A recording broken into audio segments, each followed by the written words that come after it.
నేను మీకు నీళ్ళు ఇస్తానని హామీ ఇస్తే నా హామీ మీద మీరు పొలం వేసుకుంటే 1 నెల తర్వాత 2 నెలల తర్వాత నీళ్లు రాకపోతే అది ఎండిపోతే నన్ను శాపనార్థాలు పెడతారు. నేనేమంటానంటే సాధ్యమైనంత వరకు ఏదైనా ఆరుతడి పంటలు వేసుకోండి.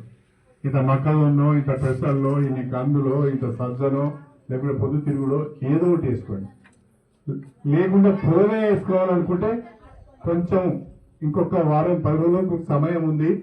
మన అదృష్టం కలిసి వచ్చి వర్షాలు మంచిగా పడితే పొలం వేసుకోండి. కానీ తొందరపడి ఆగం కావద్దు. నేను నీళ్ళు ఇచ్చే పరిస్థితిలో ప్రస్తుతం లేను. నా ప్రయత్నం అంతా చేస్తున్నా. దేవాదుల నుంచి నీళ్లు తీసుకొస్తున్నా.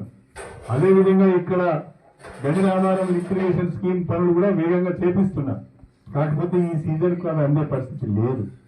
మళ్ళీ నేను మిగతా వాళ్ళ లెక్క మాటలు చెప్పి మీరు వేసుకోండి నేను నీళ్ళు తెస్తా అని చెప్పిపోతే మీరు ఆగమవుతారు. కాబట్టి మిమ్మల్ని ఆగం చేయడం నా ఉద్దేశం కాదు. మిమ్మల్ని ఇబ్బంది పెట్టాను. ఏది ఏమైనా కూడా ఎంత మేరకు అయితే అంత మేరకు నీరు అందించే ప్రయత్నం చేస్తాను. కానీ మీరు కూడా ఆలోచించి పంటలు వేసుకోవాలని చెప్పి కోరుకుంటూ మా మధ్యలో గ్రామ ప్రజలందరికీ మరొకసారి నమస్కారం చెప్పుకుంటూ